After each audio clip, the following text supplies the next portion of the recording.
If you're worried about failing on Amazon, this is the video for you. I'm going to be dissecting two different products that just failed miserably. I really see two reasons why people can lose money, and they're so easy to avoid, but still I just see them way too commonly. If you only get one thing out of this video, please promise me you're not going to make either of these mistakes.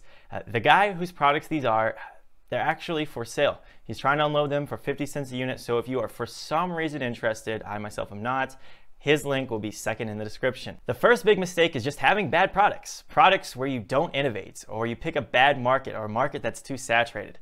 And the second big mistake, it's just having a bad listing, an awful title, bullet points that read horribly, pictures that nobody wants to click on, or most importantly, that don't demonstrate your value and why your product is innovative. So here's product number one. This guy decided to take 50 surgical masks and bundle them together with 100 alcohol swabs.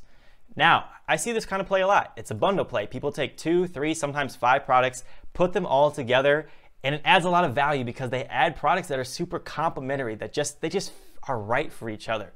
Now, this is a bundle that just isn't that. The first issue is it feels so cheap, okay? This guy took a face mask, which have some value to them, but then he put 100 alcohol swabs, okay? This is a 50 cent, maybe $1 product at max to buy. And it's just, it feels so cheap. Does it feel like it adds a lot of value to you guys? And the answer is just no. The kind of bundles I like need to have a distinctive reasoning as to why they did that. These two products, I don't even think they're used together very often. I'm sure there are some people who do, but let's be honest.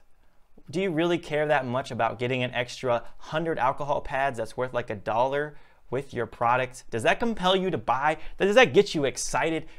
No, it doesn't motivate you. And that's the issue here. Avoid bundles that feel cheap. Just avoid them, period. You need to have a lot of value. One product that I've mentioned before in the extras to my course is a rose gold soap dispenser. A product that's pretty boring. But what if we took a rose gold soap dispenser and we added a rose gold toothbrush holder and a rose gold shower curtain and all this rose gold stuff for your bathroom? And now all of a sudden we have an explosive set where somebody buys this, they put it in their bathroom, and when your friends walk in, they're like, oh my gosh, this bathroom looks so cool. Everything matches, and like, I just love it. I love it. The vibe it gives me is phenomenal, right? Now we've taken a product that doesn't invoke any emotion, doesn't feel awesome, but now we've got something that's just so cool. I love rooms that match. It just is, it's cool. And we've been able to give customers that kind of feeling. And that is a bundle that has purpose. It has a reasoning. I don't see any purpose, reasoning, or excitement in this bundle. So let's move on to a couple other things here. First thing I noticed is this is a $10 product. Maybe he intended to sell it for $15 if it was sold better, but even still, I typically don't shoot for products that cost less than $20 because it's very hard to make money because you're making so little dollars per unit. You know, when you're making $3 profit a unit, you know, what happens when tariffs go up, right? I have a product I make $15 a unit, so when tariffs went up, they went up 25%. Now I'm making $14 profit a unit instead of 15, right? It changed almost nothing, but on a product like this with lower margins, it's gonna hurt you a lot more. Here's the title, okay? Let me just read you the first 7 words. Disposable, surgical, allergy, pollen, dust face masks. It sounds like he just took 7 keywords and put them back to back to back. It doesn't read well. It doesn't read smoothly, okay? As soon as somebody reads the first 3 words here, their mind's getting confused. These are not words that normally go together in the English dictionary like this. And so they're going to just, their minds are gonna shut off and they're gonna move to the next listing. We need to have a title and bullet points that are enticing to people, you know, that read like copy. Imagine this. You're sending out an email to 100,000 customers, 100,000 potential customers, okay? What are you gonna put as the title for your email? Something enticing. You're not just gonna throw a bunch of keywords in there, okay? And that's what's happening on Amazon. You know, your niche might get 100,000 searches every month. And what people are seeing is an enticing, they need to see an enticing title that reads smoothly, but also has to have some keywords in it. That's still important. Let's not downplay that. So I would take this title, rewrite it, okay? Get rid of some keywords and focus more on evoking some emotion. Another issue is he doesn't mention his differentiation, you know, his innovation until way down here in the title, these 100 pieces of alcohol pads. This is supposed to be the product that makes him a phenomenal product, but if you're on a phone or a small computer screen or anywhere in the search results on Amazon, you're not going to see this part of the title because it's too long, it's too far down there. If I have something awesome about my product, it's going up here, okay? Somewhere in this part of the title, I need to put that innovation. Okay, his first picture, probably don't have to mention this, but it's so hard for me to tell, even when it's this big, what I'm looking at, okay? I can see what's down here, but like, what's this box? I don't know. What are these I don't know. What is this? I don't even know what's stacked here. We need to clearly demonstrate what we're selling, and it needs to stick out. And this just, it leaves me desiring so much. The rest of these pictures look decent. I love how they're drawn on and how, right, they've got these diagrams and we've got some photos of people actually using them. I'm guessing they're probably stock images from the supplier, maybe some photo website, but overall pretty decent. Either one of these, like, right, this would make a way better first photo, than this one. Just an infinitely better first photo, okay? And this one, he also has centimeters in it, okay?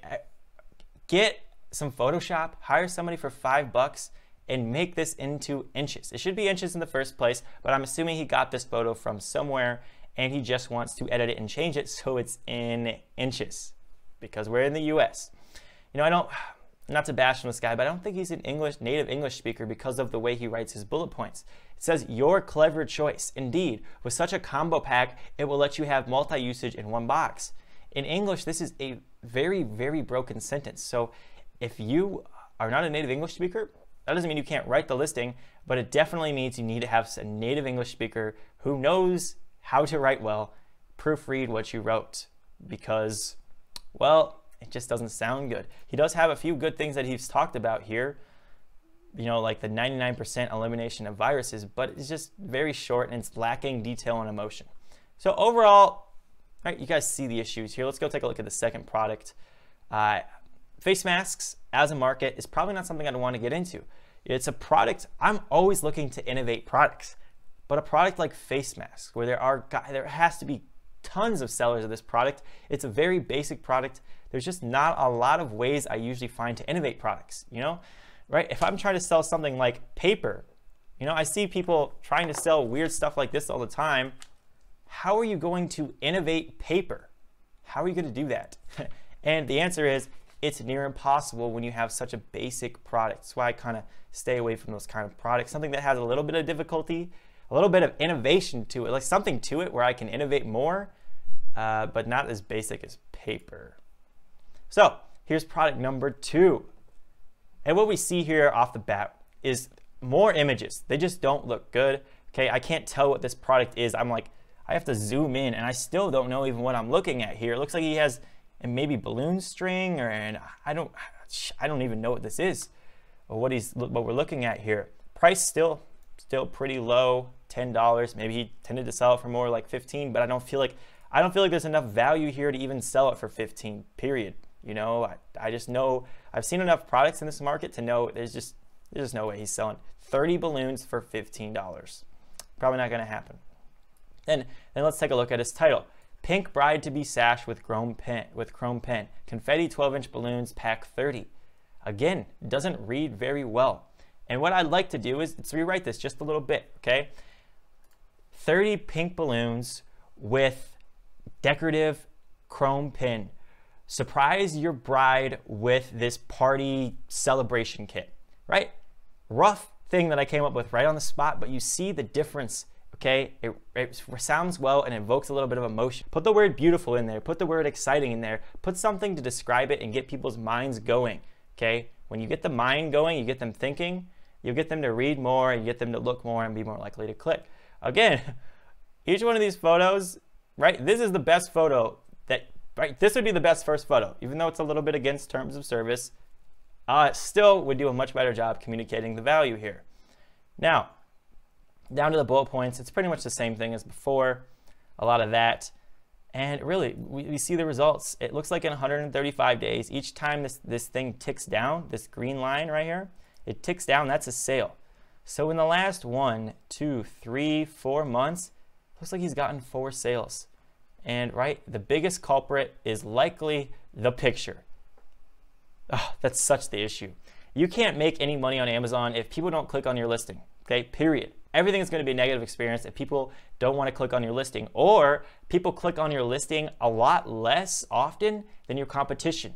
And when you have a bad title or a very bad first picture, people are never clicking on your product, and you're going to be buried so deep on page 20, your product will never be found, ever.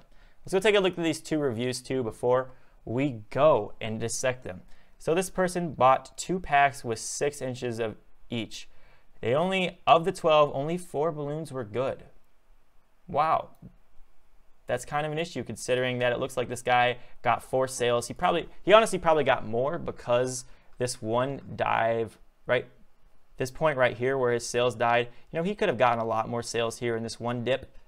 But, you know, I can just tell you he's not sold too many units. So the quality is lacking. Probably means there wasn't a good inspection done in China to make sure this product was done correctly, right? I would have sent an inspection agency over, like in Asia Inspection, and I would have simply just said, hey, I need you to go test the product, blow up balloons, make sure they work, test a lot of them out to make sure that they are high quality, because it's just such an important part.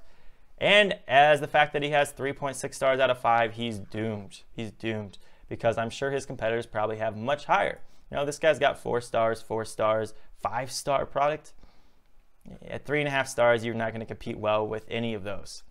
Now, if you guys want to see more about how I write listings or pick good products or do any of this, I do have a course. I don't like to just sell it a lot, but people ask me and don't even know that I have one. So that's what's kind of crazy to me. That's the first link in the description. If you guys want to see, okay, how to make money if you just simply don't have any money to start with, I'm going to show you how to make $50+ an hour here. If you guys would really like to see how my very first year on Amazon went and how much money I was able to make, I'm going to show you that video. It's I'm pretty open about it. It's kind of crazy. That video is right here. I'll see you in the next one.